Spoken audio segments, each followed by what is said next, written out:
Hello class 10 students. मैं हूं आपका होस्ट और दोस्त और आपका बहुत बहुत स्वागत है वाइस पाठशाला में। क्या आप भी क्लास 10 सोशल साइंस में बढ़िया मार्क्स लाना चाहते हैं? अगर हाँ तो आप एकदम राइट प्लेस पर हैं, क्योंकि आज की क्लास के अंदर हम डिस्कस करेंगे कि आप एसएसटी के अंदर बेहतर स्कोर कैसे कर सकते हैं। पहले तो आपके हाफ ईयरली में और मेन आपका जो है बोर्ड एग्जाम होगा। तो आज हम जो स्ट्रैटेजी डिस्कस करने वाले हैं वो आपके हाफ ईयरली में भी काम आएगी और वो आपके बोर्ड एग्जाम में भी काम आएगी। मैं आपको यहाँ पर ये बताऊंगा आपको किस तरीके से अपनी अप्रोच रखनी है ताकि आपको चीजें बेहतर समझ में आए। सबका टारगेट ये होता है कि सर बढ़िया मार्क्स चाहिए, लेकिन बढ़िया मार्क्स लाने के लिए आपको क्या चाहिए वो भी तो आपको पता होना चाहिए। तो बढ़िया मार्क्स लाने के लिए आपको सबसे पहले जो कंसेप्ट क्लियरिटी है वो होनी चाहिए। अब ये कंसेप्ट क्लियरिटी कैसे हो सकती है? या तो आप अपने खुद से कंसेप्ट क्लियरिटी डेवलप कर सकते हैं, बार बार एनसीईआरटी की रीडिंग लगा के अगर आप उसी चीज को 2 से 3 बार 4 बार 5 बार पढ़ते हैं तो आपके धीरे धीरे कंसेप्ट खुद बर खुद क्लियर होते रहते हैं। लेकिन आप बोलोगे सर इतना टाइम हमारे पास नहीं है, तो कंसेप्ट क्लियरिटी के लिए आप क्या कर सकते हो? तो फिर आप कंसेप्ट क्लियरिटी के लिए ये कर सकते हो कि अगर आपके स्कूल में अच्छे टीचर्स हैं तो आप उनसे पढ़ो, आपके उनके डाउट्स जो है वो सॉल्व करो। अगर आपके स्कूल में टीचर्स इतना बढ़िया नहीं पढ़ा रहे तो फिर आप यूट्यूब पे जो टीचर्स अवेलेबल हैं उनको आप देख सकते हैं। अब हर एक टीचर का पढ़ाने का तरीका अलग अलग होता है और हर एक बच्चे का समझने का तरीका अलग अलग होता है। आपकी जिस टीचर के साथ ट्यूनिंग बैठती है आप उस टीचर के साथ जाकर पढ़िए, ठीक है। हम वाइस पाठशाला में जो है वो सोशल साइंस की क्लासेस करवा रहे हैं और अभी हमने रिसेंटली स्टार्ट किया, तो हमारा चैनल कोई ज़्यादा बड़ा नहीं है। हमने जो है अभी तक 2 चैप्टर्स ही पढ़ा है, एक हमने पढ़ा है वाटर रिसोर्स और एक हमने पढ़ा है पावर शेयरिंग। और आने वाले टाइम में हम जो है वो एनसीईआरटी का सोशल साइंस का क्लास 10 का पूरा सिलेबस करने वाले हैं। तो अगर आपको हमारा टीचिंग स्टाइल पसंद आ रहा है तो आप हमको भी देख सकते हैं अपने कंसेप्ट क्लियर करने के लिए। आपके जब पहले कंसेप्ट क्लियर हो जाते हैं उसके बाद बारी आती है उन कंसेप्ट से रिलेटेड कैसे कैसे क्वेश्चन एग्जाम में बन सकते हैं। आपने कोई कंसेप्ट पढ़ा और आपने ये सोच लिया, खुद से ही दिमाग लगा लिया, अच्छा ये कंसेप्ट है और इससे रिलेटेड इतने सारे क्वेश्चन बन सकते हैं। तो अगर आपने खुद ही सारे क्वेश्चन बना लिए तो आप मान के चलिए एग्जाम के अंदर जो है एग्जामिनर के पास में भी कोई चॉइस नहीं होता है कि वो कहीं और से क्वेश्चन बना दे। वो लिमिटेड जो है एनसीईआरटी के ऊपर ही जो है वो क्वेश्चन बनते हैं और अगर सारे क्वेश्चन आप खुद बना लेते हैं तो एग्जाम में जो सरप्राइज क्वेश्चन होता है वो आप पे बहुत कम चांसेस होता है कि वैसा कोई क्वेश्चन आए। अब सर कंसेप्ट क्लियर हो गया, कैसे क्वेश्चन आ रहे हैं ये सब क्लियर हो गया, ये होगा कैसे? तो उसके लिए हम जो है वो स्ट्रैटेजी डिस्कस कर लेते हैं। हम 2 बच्चों के लिए स्ट्रैटेजी डिस्कस करेंगे। एक बच्चे वो जिनकी स्कूल के अंदर टीचर अच्छा पढ़ा रहे हैं तो वो क्या स्ट्रैटेजी फॉलो कर सकते हैं, और एक वो बच्चे जहाँ पर स्कूल में टीचर इतना अच्छा नहीं पढ़ा रहे तो उन लोगों के लिए क्या स्ट्रैटेजी रहेगी। तो जो है हाफ ईयरली के लिए या बोर्ड के लिए 2 स्ट्रैटेजी है। एक स्कूल में क्या, स्कूल में अगर अच्छा है, स्कूल के टीचर्स अच्छा पढ़ा रहे तो वो बच्चे क्या स्ट्रैटेजी फॉलो करें, और स्कूल में अगर टीचर उतना अच्छा नहीं पढ़ा रहे तो वो बच्चे क्या स्ट्रैटेजी फॉलो करें। सबसे पहले हम डिस्कस करेंगे strategy for half yearly no पढ़ाई इन स्कूल। पढ़ाई स्कूल के अंदर पढ़ाई हो ही नहीं रही है, ठीक है। दूसरे बच्चे strategy for half yearly good पढ़ाई इन स्कूल। एक स्कूल जहां पर अच्छी पढ़ाई हो रही है, एक स्कूल जहां पर अच्छी पढ़ाई नहीं हो रही है। तो सबसे पहले हम डिस्कस करेंगे ऐसा सिनेरियो, ऐसे बच्चे को लेंगे जहां पर उसके स्कूल में उसको कुछ समझ में नहीं आ रहा, या स्कूल अच्छा नहीं है, या स्कूल टीचर्स इतना अच्छा नहीं पढ़ा रहे हैं, या टीचर्स को आता है लेकिन वो बच्चों पे ध्यान नहीं दे रहे। XYZ कोई भी रीजन हो सकता है। हम ये मान के चलते हैं कि आपको स्कूल के अंदर जो है कुछ समझ में नहीं आया और आप खुद से जो है वो तैयारी करना चाह रहे हैं।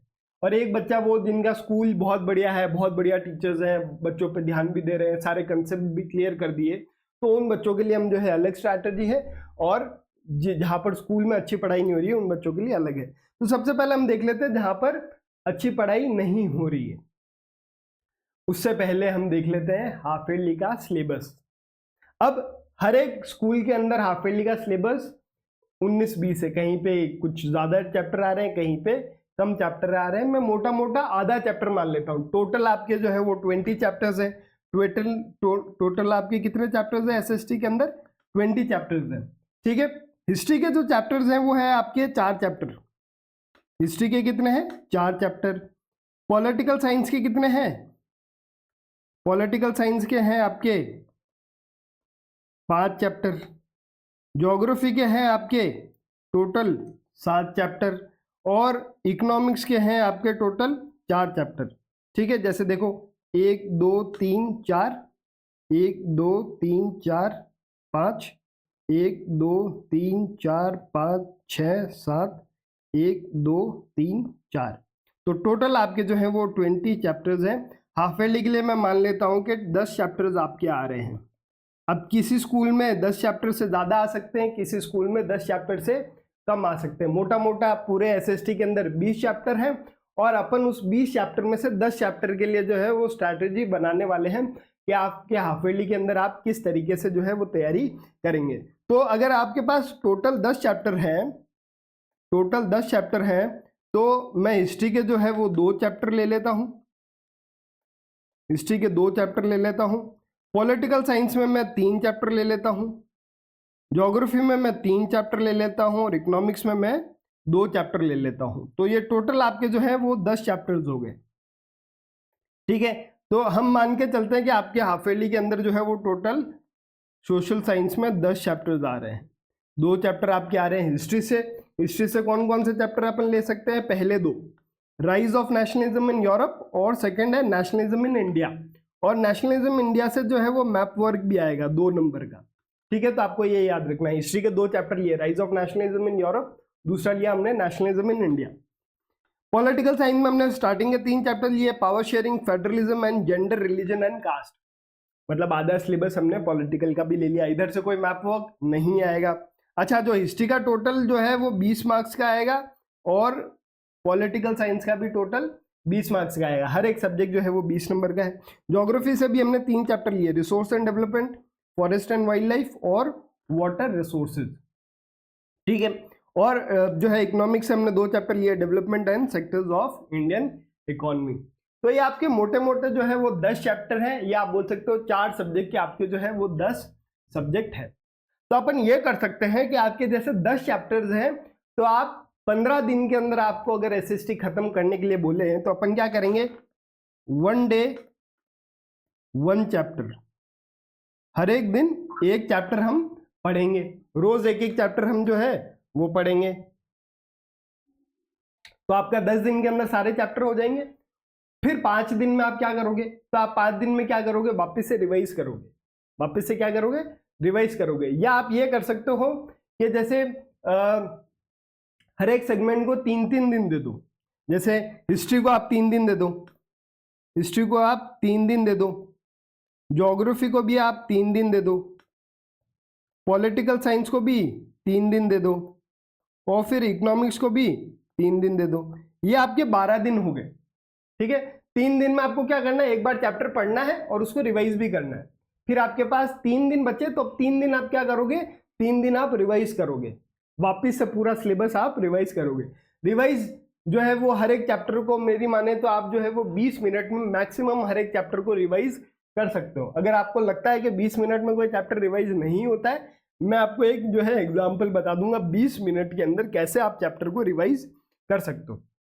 तो अभी तक हमने क्या देखा? अभी तक हमने सिलेबस देखा कि मान लेते हैं 10 चैप्टर आ रहे हैं, 2 हिस्ट्री के, 3 पॉलिटिकल के, 3 ज्योग्राफी के और 2 इकोनॉमिक्स में। 10 चैप्टर हैं, तो आप एक चैप्टर एक दिन भी करते हो तो 10 दिन में आपके ये सारे चैप्टर हो जाएंगे। अब ये एक दिन में एक चैप्टर करना कैसे, ये अपन स्ट्रैटेजी पे डिस्कस करेंगे। अभी अपन सिलेबस देख लेते हैं। या फिर आप ये कर सकते हो कि हर एक सब्जेक्ट को जो है वो दिन में बांट सकते हो। 15 दिन है तो हर एक सब्जेक्ट को 3-3 दिन बांट सकते हो, तो 12 दिन ही हो गए, और पीछे वाले 3 दिन आपके रिविजन के हो गए। ठीक है, तो ये तो है बेसिक। अच्छा, ज्योग्राफी से जो है आपका मैप यहाँ से आ सकता है। एक तो है resource and development, water and forest resource से कोई मैप नहीं आएगा, और वाटर रिसोर्सेज। तो 2 चैप्टर से ज्योग्राफी का है। ज्योग्राफी से जो मैप वर्क है वो 3 नंबर का है और 17 का है, तो 20 नंबर यहाँ से भी है, 20 नंबर यहाँ से भी है। तो नंबर वाइज अगर अपन देखें तो सारे सब्जेक्ट 20 नंबर के आएंगे, तो कोई भी सब्जेक्ट इंपॉर्टेंट नहीं है, कोई भी लेस इंपॉर्टेंट नहीं है। अब आप क्या कर सकते हो ना, कैसे शुरुआत करनी है? जो सब्जेक्ट सबसे डिफिकल्ट लग रहा है आप पहले वहां से स्टार्ट करो। ठीक है, उसको एक बार पढ़ लो। अब जरूरी नहीं है नहीं समझ में आ रहा तो आप वहीं अटक गए, एक बार पढ़ लो, आगे निकल जाओ, ताकि आपके दिमाग में ये रहेगा कि चलो यार एक बार पढ़ा हुआ, ऐसा तो नहीं है बिल्कुल भी नहीं पढ़ा है, ठीक है। और जो सबसे इजी है वो आप लास्ट में करो, ताकि उसके अंदर आपको कम टाइम लगेगा। तो आपने जैसे हार्ड है वो कर लिया, नहीं समझ में आ रहा फिर भी एक बार पढ़ के आगे चले गए और एक बार आपका पूरा हो गया, तो एक बार दिमाग में संतुष्टि हो जाती है कि यार एक बार सिलेबस तो अपन ने पूरा पढ़ा हुआ है। सारा दिमाग का खेल है, अगर आप दिमाग को पागल बना लेते हैं कि मुझे आता है तो आपको आता है। और एसएसटी क्या है, एक सिंपल सब्जेक्ट है, सोशल साइंस मतलब सोसाइटी की साइंस। अब आप सोसाइटी का ही पार्ट हो, इसके लिए आपको किताब पढ़ने की जरूरत एज सच नहीं है। सोशल साइंस में बहुत सारे आंसर ऐसे होते हैं कि आप बिना एनसीईआरटी पढ़ के वो आंसर्स आप लिख सकते हो, ठीक है। तो अगर आप अपने दिमाग खुले रखोगे, आप अपनी आंखें खुली रखोगे, अपने कान खुले रखोगे, तो आपको चीजें एनसीईआरटी नहीं पढ़ोगे तो भी जो है आप उनके आंसर लिख सकते हो। तो ये तो सिलेबस है, ठीक है। 10 चैप्टर जो है वो आ रहे हैं। अब बात आती है स्ट्रैटेजी की। पहले बात करते हैं उस बच्चे की जिसके स्कूल के अंदर कोई भी पढ़ाई नहीं हो रही है। तो उस बच्चे ने, अब मान के चलते कि कुछ भी नहीं पढ़ा है, तो उस बच्चे को अपनी शुरुआत कैसे करनी है। ये हाफ ईयरली के लिए भी सेम स्ट्रैटेजी है और बोर्ड एग्जाम के लिए भी सेम स्ट्रैटेजी है। शुरुआत कैसे करनी है? शुरुआत देखो, सबसे पहले बच्चे को क्या करना है ना, वॉच चैप्टर एक्सप्लेनेशन वीडियो। हर एक चैप्टर का एक्सप्लेनेशन वीडियो देखना है, ठीक है। अब वो आपका जो है वो डिटेल वीडियो हो सकता है, वो आपका वन शॉट वीडियो हो सकता है, या वो आपका रैपिड रिवीजन वाला वीडियो हो सकता है। अब मैं किसको प्रेफरेंस दूंगा? 3 तरीके के वीडियोस है, एक है डिटेल्ड, एक है वन शॉट, एक है रैपिड रिवीजन। डिटेल्ड मतलब एक चैप्टर को 3 से 4 घंटे के अंदर खत्म किया, वन शॉट मतलब उसी चैप्टर को 1 से 1.5 घंटे या 2 घंटे मैक्सिमम में खत्म कर दिया, रैपिड रिवीजन मतलब 30 मिनट के अंदर अंदर कर दिया। अब आपको इंपॉर्टेंस कैसे जाननी है? सबसे इंपॉर्टेंट आपके लिए ये है, फिर उससे कम इंपॉर्टेंट ये है, और फिर लास्ट इंपॉर्टेंट ये है। रैपिड रिवीजन उन लोगों के लिए है जिन्होंने डिटेल देख लिया, उसके बाद वन शॉट देख लिया, उसके बाद रिवीजन कर लिया। आप देख रहे हो कि एग्जाम आया और उसके एक दिन पहले जाके रिवीजन वीडियो देख लिया, उससे कोई फर्क नहीं पड़ने वाला, आपको चीजें समझ में ही नहीं आने वाली। आपको अगर अच्छे मार्क्स चाहिए तो आपको थोड़ी बहुत मेहनत करनी पड़ेगी, और आप अभी मेहनत करते हैं। जैसे बहुत बच्चों को लगता है सर 9वीं में जो है वो मैं इतना बढ़िया नहीं था, या 10th में मैं जो है वो कैसे बढ़िया कर पाऊंगा। तो इसका एग्जाम्पल मैं खुद ही हूँ। मेरे 9th में कोई ऐसा कोई खास परसेंटेज नहीं बने थे, मैं जो हो बैक बेंचर्स कैटेगरी में था, तो मेरे हार्डली आप मान लो तो 60-65 ऐसे कोई परसेंटेज बने रहे होंगे 9th में, और 10th में मेरे बन गए सीधा 94। तो आप देख रहे हो 60 से सीधा 94, तो बहुत ज्यादा जो है वो अंतर है। और क्या है, मैंने खुद में ही चेंज किया था कि आज से जो है वो मैं पढ़ाई करूंगा। तो जब अगर आप अपने खुद में छोटे छोटे चेंज कर सकते हैं, उससे बहुत बड़ा बदलाव आ जाएगा। क्लास 10 कोई ऐसी कोई बड़ी क्लास नहीं है, आप थोड़ा बहुत भी मेहनत करोगे तो उसके रिजल्ट आपको अच्छे देखने को मिल जाएंगे। 90+ मार्क्स लाना 10th के अंदर काफी ईजी है। 95+ लाने के लिए आपको थोड़ी बहुत मेहनत करनी पड़ेगी, और 98-99 के लिए आपको थोड़ी जो है वो अच्छी खासी मेहनत लगेगी। बाकी अगर आपका टारगेट है 90 मार्क्स आने हैं तो बहुत आसान है, बहुत ज्यादा आसान है। मैं आपको कह रहा हूं, अगर आप दिन में सिर्फ 2 घंटे खुद से पढ़ सकते हैं, रेगुलरली 2 घंटे खुद से पढ़ सकते हैं, तो आप आराम से 95 स्कोर कर सकते हैं। तो आप देख लो, आपको 90 स्कोर करना हो तो आपको रेगुलर खुद से कितना पढ़ना पड़ेगा, ठीक है ना। तो काफी आसान है। अच्छा, अब ये जो आपको हर एक चैप्टर का डिटेल एक्सप्लेनेशन देखना है, कहां से देख सकते हो? आप हमारे चैनल से देख सकते हो। हमारा चैनल क्या है? वाइस पाठशाला। अगर आपको हमारा टीचिंग स्टाइल समझ में आ रहा है तो आप हमसे पढ़ सकते हो, नहीं तो आप जो है जहाँ से आपको समझ में आ रहा है आप वहाँ से पढ़ सकते हो।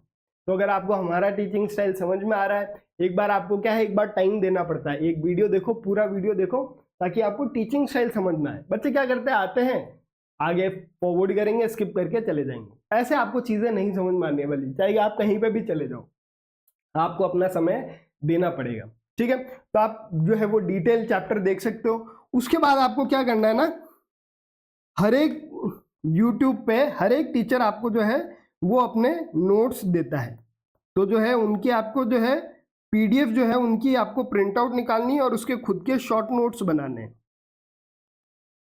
शॉर्ट नोट्स आपको खुद बनाने हैं। नोट्स ऐसे होने चाहिए जो दूसरे को समझ में नहीं आए। अगर आपके नोट्स कोई दूसरा पढ़ पा रहा है इसका मतलब वो नोट्स नहीं है, वो किताब है।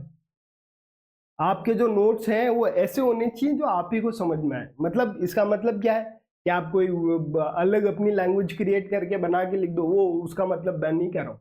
मतलब आपको जैसे ग्रामर हटा देनी है पूरी, आपको नोट्स बनाते वक्त ग्रामर यूज नहीं करनी है, और हर एक वर्ड का जैसे आपको कीवर्ड निकालना है। फॉर एग्जांपल जैसे देखो, आप इंक्रीज को ऐसे भी लिख सकते हो, ये इंक्रीज हो गया, या आप ऐसे लिख सकते हो इंक्रीज। अच्छा, अब जब आपने एरो वाला इंक्रीज लिखा, अब दूसरा जब पढ़ेगा ऐसा एरो किया हुआ है, तो ये तो चलो बहुत कॉमन है, तो वो थोड़ा पढ़ेगा तो समझ में आ जाएगा। लेकिन आप ऐसे कीवर्ड्स में अपने नोट्स बनाओगे तो अगले वाले को पढ़ने में दिक्कत आएगी। ठीक है, तो नोट्स कैसे होने चाहिए तो दूसरे को समझ में नहीं आए, सिर्फ आपको समझ में आए। इसका मतलब क्या है, आपने उसमें से पूरी ग्रामर हटा दी, आपने उसमें से वर्ड पूरे हटा दिए, आपने उसके अंदर वही चीज लिखी जो इंपॉर्टेंट है और आपको याद रखनी है, क्योंकि आप उसमें अननेसेसरी चीजें हटा देते हो। ठीक है, पूरे चैप्टर का नोट अगर मैं मानूं तो हार्डली एक पेज आगे एक पेज पीछे, इतने एक पेज के अंदर पूरे चैप्टर के शॉर्ट नोट्स आराम से लिखे जा सकते हैं। ठीक है, अगर आप ये चाहते हैं कि शॉर्ट नोट कैसे बनाए, इसका भी एक वीडियो बनाना है, तो मैं इसका भी एक वीडियो बना दूंगा। ठीक है, आपने सबसे पहले डिटेल वीडियो देख लिया, डिटेल वीडियो नहीं मिल रहा तो वन शॉट देख लिया। हम हमारे चैनल पे डिटेल वीडियोस डाल रहे हैं। डिटेल वीडियोस मतलब अभी जैसे मैं आपको लिख के पढ़ा रहा हूँ ना, मैं पीपीटी का यूज नहीं लेता, मैं लिख के पढ़ाता हूँ और बाद में आपको जो है पीपीटी से बता देता हूँ कि ये ऐसे ऐसे लिखा हुआ है। तो मेरे डिटेल वीडियोस हैं, उसके बाद हमारे जब डिटेल वीडियोस हो जाएंगे, हम वन शॉट भी लेके आएंगे, रैपिड रिवीजन भी लेके आएंगे। लेकिन आपके लिए सबसे इंपॉर्टेंट जो है वो डिटेल वीडियोज होने वाले हैं। सेकेंड, आपको क्या करना है, आपने पूरा वीडियो देख लिया, अब आपको क्या करना है, जो टीचर है उसके नोट्स को प्रिंट आउट निकालना। अच्छा, जो हमने भी जो है हमारे जो नोट्स है, हमारा पीडीएफ है, उसको हमने टेलीग्राम पे डाल दिया है। तो अगर आपको हमारे नोट चाहिए तो डिस्क्रिप्शन बॉक्स में आपको टेलीग्राम का लिंक है, आप वहाँ टेलीग्राम चैनल को ज्वाइन करके पीडीएफ को डाउनलोड कर सकते हो और उस पीडीएफ से आपको अपने खुद के शॉर्ट नोट्स बनाने हैं। अब वो शॉर्ट नोट्स कैसे बनाने हैं, इसका मैं जब पढ़ाता हूँ ना, मैं उसमें शॉर्ट नोट्स के हिसाब से ही पढ़ाता हूँ, पूरे पूरे सेंटेंस नहीं लिखता, कीवर्ड लिख के उसको एक्सप्लेन कर देता हूँ। तो जो है आप वहाँ से देख सकते हैं। उसके बाद आपको क्या करना है ना, सबसे जरूरी, रीड एनसीईआरटी। आपको क्या करनी है, एनसीईआरटी की रीडिंग लगानी है। क्योंकि आप कितने भी डिटेल वीडियो देख लो, कितने भी वन शॉट वीडियो देख लो, कितने भी रैपिड रिवीजन देख लो, किसी का भी नोट्स उठा के देख लो, जब तक आप खुद से एनसीईआरटी एक बार नहीं पढ़ लेते, आपको कभी समझ में नहीं आएगा कि क्या पढ़ाया जा रहा है, क्यों पढ़ाया जा रहा है, किस लिए पढ़ाया जा रहा है। तो आपको एक बार, हालांकि मैं तो आपको ये बोलूंगा, आपको एनसीईआरटी एटलीस्ट 3 टाइम्स, और मेरी मानो तो एटलीस्ट 5 बार खुद से आपको एनसीईआरटी एटलीस्ट 3 बार तो पढ़नी है, और मौका मिले तो 5 बार पढ़नी है। आपने क्या किया, आपने एक बार डिटेल वीडियो देख लिया, उसके आपके प्रिंट के शॉर्ट नोट्स निकाल लिए, अब आप एनसीईआरटी को कम से कम 5 बार पढ़ो और आपको समझ में आ जाएगा, अच्छा वो डिटेल वीडियो में उन्होंने वहां पर बोला था, उसका ये मतलब है, और ये एनसीईआरटी में ऐसे ऐसे लिखा हुआ है। जब आप एनसीईआरटी पढ़ते हो ना, तो अब आपको एनसीईआरटी पढ़ते पढ़ते आपको जो कंसेप्ट की क्लियरिटी है वो बढ़ जाती है। आपको वीडियो में कभी भी क्लियरिटी, कंसेप्ट की क्लियरिटी नहीं आएगी। बहुत कम ऐसा होगा कि आपका वीडियो देख के ही सब कुछ क्लियर हो गया, क्योंकि टीचर जब पढ़ाता है ना, फॉर एग्जाम्पल कहीं वहां पे कोई वर्ड लिखा हुआ है तो टीचर देखता है यार ये तो बहुत कॉमन वर्ड है। फॉर एग्जाम्पल कहीं पे मैंने यूज कर लिया वर्ड ग्रोथ, कहीं पे यूज कर लिया डेवलपमेंट। अब ग्रोथ और डेवलपमेंट क्या होता है, ग्रोथ और डेवलपमेंट क्या होता है, अगर मैं आपसे बेसिक डिफरेंस पूछ लूं तो ज्यादातर बच्चों को इसका बेसिक डिफरेंस नहीं पता होगा। अब क्या होता है ना, जब आप एनसीईआरटी पढ़ते हो ना, तो आपको ग्रोथ और डेवलपमेंट वर्ड अलग अलग है, ये समझ में आते हैं, इनका मतलब क्या है वो समझ में आता है। टीचर को लगता है यार आसानी तो है, ग्रोथ और डेवलपमेंट, इसको समझाने की क्या जरूरत है, तो वो अपने वीडियो में ये छोटी छोटी चीजें समझाना भूल जाते हैं। भूल भी क्या जाते हैं, वो सोचते हैं कि इतना तो बेसिक बच्चे को आता होगा, लेकिन हम मान के चलते हैं कि बच्चे को कुछ नहीं आ रहा। तो अगर बच्चे को कुछ नहीं आ रहा तो उसको कैसे आएगा, क्योंकि अगर अपन हर एक वर्ड अगर टीचर वीडियो में समझाएगा तो एक वीडियो 10 घंटे का बनेगा, वो भी पॉसिबल नहीं है। तो टीचर इंपॉर्टेंट चीजें बता के आपको आगे निकल जाता है, वो सारी चीजें तो नहीं बता पाएगा। तो सारी चीजें जानने के लिए आपको एनसीईआरटी की रीडिंग लगानी है। अच्छा, आप समझने के लिए आपके पास वीडियो है और उसमें डीप अंडरस्टैंडिंग के लिए आपके पास में एनसीईआरटी है। तो आपको जो है ये तीनों करना पड़ेगा, ठीक है। तो आपने पहले डिटेल वीडियोस देख लिए, फिर आपने प्रिंट निकाल के शॉर्ट नोट बना लिए, एनसीईआरटी की आपने रीडिंग लगा ली। उसके बाद आपको क्या करना है, उसके बाद आता है सबसे इंपॉर्टेंट काम। क्या आता है? Attempt PYQs। और उन PYQs में से आपको मोस्ट इंपॉर्टेंट टॉपिक निकालने हैं। डिटेल वीडियो देख लिया, खुद के शॉर्ट नोट बना लिए, एनसीईआरटी की रीडिंग लगा ली। अब आपको क्या करना है, PYQ क्वेश्चन पेपर लगाने हैं। हो सके तो 10 साल के लगाओ, नहीं तो 5 साल के तो आपको लगाने ही लगाने। अच्छा, इससे क्या होगा ना, जब आप सारे PYQ लगा लोगे तो एग्जामिनर के पास में कोई क्वेश्चन बचेगा ही नहीं बनाने के लिए, क्योंकि लिमिटेड सेट ऑफ क्वेश्चन है। एग्जामिनर के पास में क्वेश्चन बैंक है, उसी में से वो क्वेश्चन इधर उधर उठा के चिपता रहता है, या उसमें कभी नंबर चेंज कर देगा, लेकिन फॉर्मेट जो है वो एक ही है। तो उसके पास क्वेश्चन क्या है, लिमिटेड है। और वो क्वेश्चन लिमिटेड है, वो आपको जानने तो कैसे जानो, पिछले साल के जितने भी प्रीवियस ईयर क्वेश्चन पेपर्स हैं या सैंपल पेपर्स हैं वो सारे देख लो। उनके जितने भी क्वेश्चन है चैप्टर वाइज या यूनिट वाइज, वो आप जो है जैसे आप डेवलपमेंट चैप्टर पढ़ रहे हो तो डेवलपमेंट चैप्टर से 1 नंबर के कितने क्वेश्चन आए, असर्शन रीजन वाले कितने आए, 3 नंबर वाले कितने आए, 2 नंबर वाले कितने आए, 5 नंबर वाले कितने आए, और केस बेस कितनी आई है, ठीक है। ये अगर आप इनके क्वेश्चन बना के रख लेते हो तो आप मान के चलो आपका जो बोर्ड एग्जाम होगा उसमें आपको नया क्वेश्चन दिखेगा ही नहीं। आजकल जो वो ट्रेंड चला ना, पेपर लीक जैसा कोई कंसेप्ट नहीं होता है, क्योंकि लिमिटेड सेट ऑफ क्वेश्चन ही हैं। आप कैसे क्वेश्चन नया बनाओगे? तो वही क्वेश्चन घुमा फिरा के इस साल नहीं पूछा तो अगले साल पूछ लिया, और आपने पढ़ा, आप जब पढ़ा रहे हैं डिटेल वीडियोस में आपने बता दिया कि ये क्वेश्चन जो है वो इंपॉर्टेंट है क्योंकि पहले पूछा गया, तो वापस भी पूछा जा सकता है, नया क्वेश्चन कोई नहीं बनता। तो आपको लग रहा है पेपर लीक जैसा कुछ नहीं होता है। पेपर लीक मतलब जो एग्जामिनर है उसके पास में क्वेश्चन लिमिटेड है, अनलिमिटेड क्वेश्चन नहीं है, तो वो कहाँ से लेके आएगा, वो उसके पास जो ऑलरेडी सेट ऑफ क्वेश्चन है वहां से लेकर आता है। तो आप अटेम्प्ट करें प्रीवियस ईयर क्वेश्चन पेपर, उसमें इंपॉर्टेंट टॉपिक्स आप ये देख लोगे, इस चैप्टर से इस टॉपिक से बार बार क्वेश्चन पूछ रहे हैं, तो वो टॉपिक आपके लिए क्या हो जाता है, इंपॉर्टेंट हो जाता है, ठीक है। उसके बाद है ब्रह्मास्त्र। अगर आप वो नहीं करते हैं तो इतना मेरा बताए हुए का कोई भी मतलब नहीं है। रिवाइज करें, जितना पढ़ा आज उसको वापस से आज शाम को रिवाइज करें। रिवाइज कैसे करें? किताब खोल के कभी भी रिवीजन नहीं होता है, रिवीजन हमेशा किताब बंद करके होता है। अच्छा, आपने अक्सर सुना होगा पेरेंट्स बोलते हैं कि आपको जो है अगर बढ़िया मार्क्स लेके आना है तो आपको 24 घंटे पढ़ाई करनी है। 24 घंटे पढ़ाई करने जैसा कोई कंसेप्ट नहीं होता है, लेकिन होता भी है।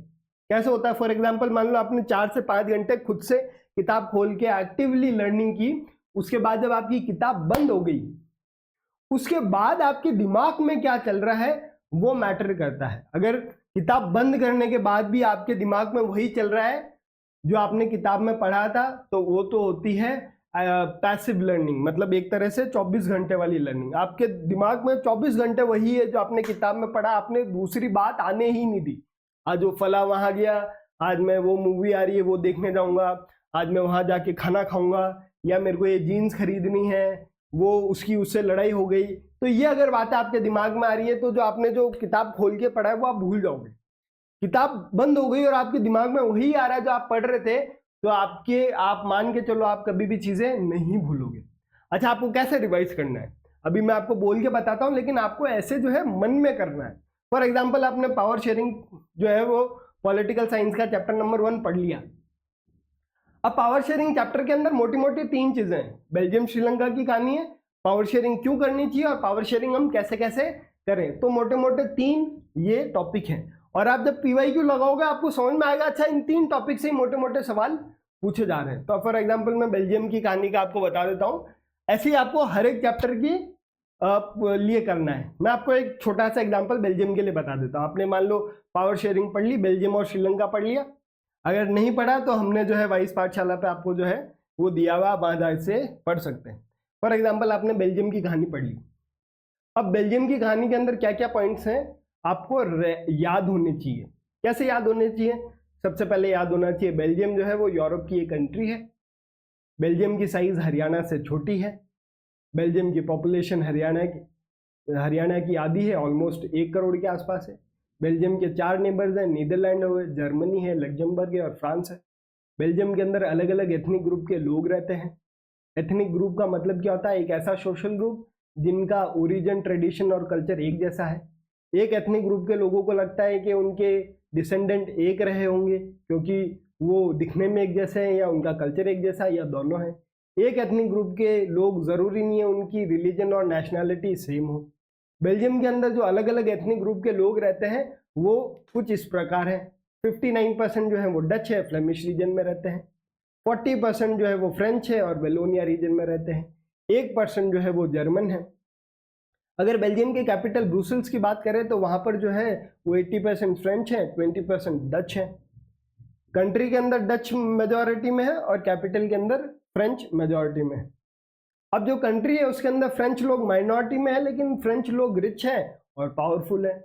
इसकी वजह से डच लोग उनसे नाराज हैं क्योंकि वो ना तो रिच है ना पावरफुल है, और उनके पास इकोनॉमिक डेवलपमेंट और एजुकेशन जो है वो बाद में पहुंचा एज कंपैरेटिव टू फ्रेंच लोग। तो इसकी वजह से इन दोनों के बीच में जो है वो टेंशन बढ़ जाती है, और ये 1950s और 1960s के बीच में टेंशन बहुत ज्यादा बढ़ जाती है। और ये टेंशन ज्यादा ब्रुसेल्स के अंदर होती है क्योंकि ब्रुसेल्स के अंदर फ्रेंच जो कि माइनॉरिटी में है कंट्री में, वो मेजॉरिटी में, और दोनों ही कम्युनिटी जो है ब्रुसेल्स पे पावर करने की कोशिश कर रही है। जब इन दोनों के बीच में टेंशन बढ़ती है तो बेल्जियम की सरकार इस टेंशन को रिकॉग्नाइज करती है कि दोनों के बीच में लड़ाई हो रही है। तो उस लड़ाई को सॉल्व करने के लिए जो है अपने कॉन्स्टिट्यूशन को 4 बार बदल देते हैं 1970s और 1993 के बीच में, और एक नया गवर्नमेंट का मॉडल लेकर आते हैं। उस नए गवर्नमेंट मॉडल को हम बोलते हैं बेल्जियम का अकोमोडेशन मॉडल। बेल्जियम के अकोमोडेशन मॉडल के 5 पॉइंट है। सबसे पहला, उन्होंने सेंट्रल गवर्नमेंट बनाई जिसके अंदर इक्वल मिनिस्टर्स बनाए। सेकंड, उन्होंने इंडिपेंडेंट गवर्नमेंट बनाई, ऐसी स्टेट गवर्नमेंट, ऐसी इंडिपेंडेंट स्टेट गवर्नमेंट जिसको सेंट्रल गवर्नमेंट को रिप्रेजेंट या क्या बोलते हैं रिपोर्ट नहीं करना है, तो इंडिपेंडेंट स्टेट गवर्नमेंट बना दी। 3, कम्युनिटी गवर्नमेंट बनाई जो कि कल्चरल, लिंग्विस्टिक और एजुकेशनल मुद्दों पे लॉज बना सकती है। ब्रुसेल्स के अंदर इक्वल रिप्रेजेंटेशन दे दिया दोनों कम्युनिटी को, और कोई भी स्पेशल लॉ अगर पास करना है तो तीनों कम्युनिटी की मेजॉरिटी से पास होगा, कोई भी सिंगल कम्युनिटी उसको पास नहीं कर सकती। इसका आउटकम क्या हुआ? इसका आउटकम ये हुआ कि दोनों कम्युनिटी के बीच की लड़ाई खत्म हो गई। उन दोनों में लड़ाई खत्म हुई तो कंट्री के अंदर पॉलिटिकल स्टेबिलिटी हुई। पॉलिटिकल स्टेबिलिटी हुई तो नेशन की यूनिटी हुई, पार्टीशन की बात नहीं हुई। और यूरोपियन यूनियन का हेडक्वार्टर चुनने की जब बात आई तो उसको ब्रुसेल्स चुना गया, तो क्योंकि ब्रुसेल्स ने एक बहुत बढ़िया एग्जाम्पल सेट किया। अच्छा, अब ये जो है अगर इसको आप डिटेल में पढ़ोगे तो ये जितना अभी मैंने आपको 5 मिनट में बोला, ये आधे से 45 मिनट का पूरा जो है अगर मैं आपको डिटेल में समझाऊं। अब मैंने पढ़ लिया, मुझे समझ में आया, मुझे तो सिर्फ बार बार रिवाइज करना है। तो रिवाइज ये अब मैंने तो बोल के किया है, आप भी बोल के कर सकते हो। जैसे छत पे गए घूम के बोल के कर रहे हो, ये अपने मन में कर सकते हो। और आपको पता होना चाहिए पहली लाइन पे ये, दूसरी पे ये, तीसरी पे ये। अगर ऐसे पढ़ाई कर रहे हो तो है मजा, बाकी सारी चीजें जो है वो बेकार की बातें हैं। ठीक है, तो आपने रिवीजन कर लिया। अब देखो, अब इसके अंदर एक वो बच्चा है कि सर मेरे को तो सिर्फ पास होना है। आप तो वो बताओ पास होने के लिए मेरे को क्या करना है। तो पास होने के लिए अगर आप पढ़ रहे हैं तो आपको सबसे पहले क्या करना है ना, बिगिनर लेवल। अगर जिस बच्चे को सिर्फ पास ही होना है कि यार इतना हमको तो नहीं जाना है, बिगिनर लेवल, जिस बच्चे को सिर्फ पास होने के लिए पढ़ना है उसको क्या करना है, previous year question paper attempt करना है, क्योंकि वही क्वेश्चन घुमा फिरा के अगले साल वापस आएगा। तो अगर आप सारे प्रीवियस ईयर क्वेश्चन पेपर लगा लेते हैं तो मान के चलो 90% आपका सिलेबस हो गया, तो आपको कुछ करना ही नहीं है। तो सबसे पहला क्या है, बिगिनर लेवल। फिर इंटरमीडिएट लेवल अगर आपको करना है तो आपको वीडियोस देखने पड़ेंगे। जिस बच्चे ने previous year question paper attempt कर लिया और डिटेल वीडियो देख लिए तो वो इंटरमीडिएट लेवल पे आ गया। एडवांस लेवल पे आने के लिए आपको क्या चाहिए, एडवांस लेवल पे आने के लिए आपको चाहिए एनसीईआरटी की रीडिंग। ठीक है, तो अगर आपको बहुत बढ़िया नंबर लेके आने, 95+ नंबर लेके आना है, बिगिनर लेवल मतलब 80, इंटरमीडिएट लेवल मतलब 90, एडवांस लेवल मतलब 95। तो अगर आपका स्कोर है कि मेरा तो मैक्सिमम 80 तक पहुंच जाऊं मैं, तो आप प्रीवियस ईयर क्वेश्चन पेपर लगा लो, उसके सारे आंसर रट लो, 80 नंबर आ जाएंगे, इसकी गारंटी मेरी है। इतना करके चले गए और 80 नंबर नहीं आए तो मेरे को आके बता देना।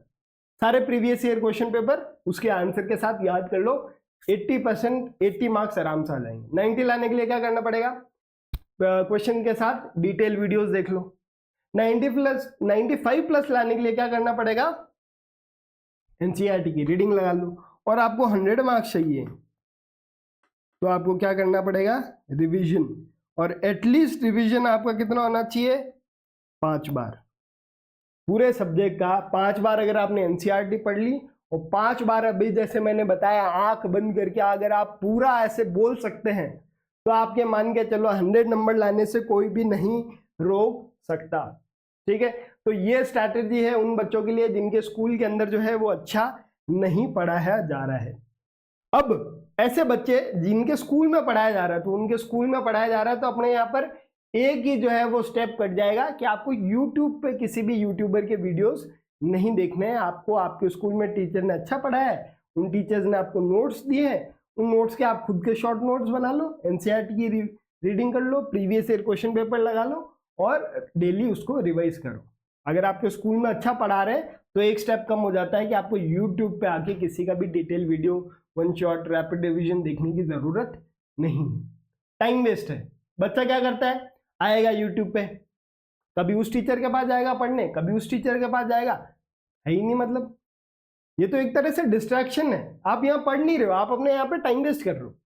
अच्छा, हमारे टाइम पे भी यूट्यूब नहीं था, हमारे टाइम पे भी बच्चे 100 मार्क्स लेके आ रहे थे, तो कहाँ से लेके आ रहे थे वो, स्कूल में जो टीचर पढ़ा रहा था उससे। तो मतलब ज्यादा जरूरी क्या है, बार बार पढ़ना।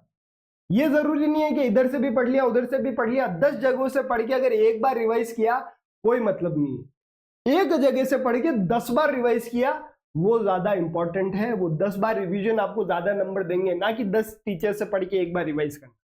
ठीक है, तो इनका जो है वो ज्यादा कुछ नहीं है। इनको जो है वो सबसे पहले रीड एनसीईआरटी करनी है, क्योंकि टीचर ने क्लास में पढ़ा ही दिया है। फिर उसके एनसीईआरटी के शॉर्ट नोट्स बनाने हैं।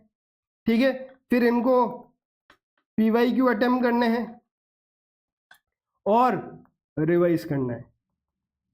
ठीक है, जहां पढ़ाई बढ़िया हो रही है वहां पर इतना कुछ बताने की जरूरत नहीं, क्योंकि स्कूल में टीचर इतने बढ़िया है, वो सब कुछ वहीं बता देते हैं, आपको कुछ करने की जरूरत ही नहीं है। मेन ये है उनके लिए जहां पर स्कूल में बढ़िया पढ़ाई नहीं हो रही है। समझ में आया? तो अब जैसे आपको पढ़ना है कि यार सर डिटेल वीडियो पढ़ने हैं, तो डिटेल वीडियो पढ़ो तो एक टीचर का पढ़ो या मैक्सिमम 2 टीचर चूज कर लो। आप हमको भी देख सकते हो, हमारी टीचिंग स्टाइल पसंद आ रही है, नहीं आ रही तो आपको जिससे पसंद आ रही है उससे कर लो। 1 या 2, इससे ज्यादा अगर करोगे तो फिर वो डिस्ट्रैक्शन है, टाइम वेस्ट है, नेगेटिव जा रहा है। ठीक है, आपको अपने सोर्सेज जो है वो लिमिटेड रखने हैं। एक जगह से पढ़ो, बार बार रिवाइज करो, ऐसा नहीं कि बार बार पढ़ो और एक बार रिवाइज करो। ठीक है, तो ये तो रहा हमारी स्ट्रैटेजी। ठीक है, अब स्ट्रैटेजी के लिए आप क्या कर सकते हो ना, फॉर एग्जाम्पल स्ट्रैटेजी के लिए आप क्या कर सकते हो, जैसे मान लो हिस्ट्री के अंदर अपन ने 2 चैप्टर्स आए थे, 2 चैप्टर्स थे, तो एक दिन आपने राइज ऑफ नेशनलिज्म कर लिया, एक दिन आपने नेशनलिज्म इन इंडिया कर लिया, और तीसरे दिन आपने पूरा बैठ के दोनों चैप्टर को क्या कर लिया, रिवाइज कर लिया, प्लस पीवाईक्यू अटेम्प्ट उसके कर लिए, और फिर उसको आपने वापस से रिवाइज किया। ठीक है, रिवाइज किया, पीवाईक्यू अटेम्प्ट किया, वापस से रिवाइज किया। ज्योग्राफी के लिए भी आप सेम कर सकते हो। ज्योग्राफी में 3 चैप्टर्स हैं, एक दिन इधर, एक दिन इधर, एक दिन इधर, एक दिन revise plus PYQ plus revise. ठीक है, पॉलिटी की अगर अपन बात करें तो 3 चैप्टर बताए मैंने, तो एक दिन इधर, एक दिन इधर, और एक दिन आपका revise plus PYQ plus revise. और अगर अपन इकोनॉमिक्स की बात करें तो इकोनॉमिक्स के में 2 चैप्टर थे, एक दिन इधर, एक दिन इधर, एक दिन आपका revise plus PYQ plus revise. कितने दिन हो गए देखो, 1 1 2 3 4 5 6 7 8 9 10 11 12 13 14। और फिर लास्ट डे आप क्या कर सकते हो, लास्ट डे आप क्या कर सकते हो, कंप्लीट रिवीजन। 2 घंटे के अंदर आप सब कंप्लीट कर लोगे और ये रिवीजन कम से कम आपका 3 बार होना चाहिए। लास्ट डे आप क्या कर सकते हो, जितना आपने 14 दिन पढ़ा है सारा एक दिन रिवाइज करना है। और एक बार रिवाइज कर लिया, जैसे सुबह उठते ही रिवाइज कर लिया, फिर एक बार दोपहर को रिवाइज कर लो, एक बार शाम को रिवाइज कर लो। और ये अगर आपका हो गया, वैसे तो रिवाइज 5 बार होना चाहिए लेकिन 3 बार हो गया, किताबें बंद कर दो, सो जाओ। एग्जाम में ऐसा कोई क्वेश्चन नहीं आएगा जो आप नहीं बना पाओगे, सारे क्वेश्चन बना पाओगे, इसकी गारंटी मेरी है। लेकिन आपको ये करना पड़ेगा, detail videos, notes, short notes, NCERT की reading, previous year question paper attempt किए और उसको बार बार रिवाइज किया, कम से कम 3 बार, और बेहतर सेफ साइड के लिए एटलीस्ट 5 बार रिवीजन करना पड़ेगा। नेक्स्ट क्लास के अंदर हम जो है, हमारा नेक्स्ट वीडियो जो है वो वेडनेसडे को आएगा @4 PM, ठीक है। और नेक्स्ट वीडियो में हम डेवलपमेंट चैप्टर को पढ़ेंगे जो कि है आपका इकोनॉमिक्स का। तो अगर आपने डेवलपमेंट चैप्टर अभी तक नहीं पढ़ा है तो आप वेडनेसडे शाम 4 बजे हमसे जुड़ सकते हैं और डेवलपमेंट चैप्टर को इन डिटेल जो है वो समझ सकते हैं। अच्छा, अब बात कर लेते हैं, क्योंकि हमारा चैप्टर, हमारा जो ये चैनल है वो नया चैनल है और मैं चाहता हूं कि अगर आपको मेरे वीडियोस कुछ भी मदद कर रहे हैं तो आप इस चैनल को लाइक कीजिए, शेयर कीजिए, सब्सक्राइब कीजिए। इस वीडियो का टारगेट है 50 सब्सक्राइबर्स का। अगर आप ये वीडियो देख रहे हैं और इस चैनल पे 50 सब्सक्राइबर्स नहीं हुए तो आप जो है वो सब्सक्राइब हमको कर दीजिए। अच्छा, अगर 50 हो गए हैं तो बोले अब नहीं करना है, अगर 50 हो गया, मार्क क्रॉस हो गया, उसके बाद भी आपको अगर ये मेरा वीडियो हेल्पफुल लग रहा है तो ज़रूर से सब्सक्राइब कीजिए ताकि मेरा मोटिवेशन बढ़े। लाइक्स की अगर अपन बात करें तो 50 लाइक्स इस वीडियो पे मैं उम्मीद करूंगा और कमेंट 20 कमेंट्स की उम्मीद करूंगा। कमेंट क्या करना है, अगर आपको कोई सजेशन देना है तो वो आप दे सकते हो, आपको कौन सा चैप्टर पढ़ना है वो बता सकते हो, या मैं चैप्टर के अंदर MCQs PYQs पूछता हूँ तो उसके आंसर आप बता सकते हो। तो आज की क्लास के लिए इतना ही, हम मिलते हैं नेक्स्ट क्लास में। तब तक के लिए जय हिंद, जय भारत। आप पढ़ते रहिए, मस्त रहिए, आपके बोर्ड एग्जाम में अच्छे नंबर लाने से कोई नहीं रोक सकता अगर आप इस तरीके से पढ़ाई कर रहे हैं जिस तरीके से हमने अभी आपको बताया, ठीक है।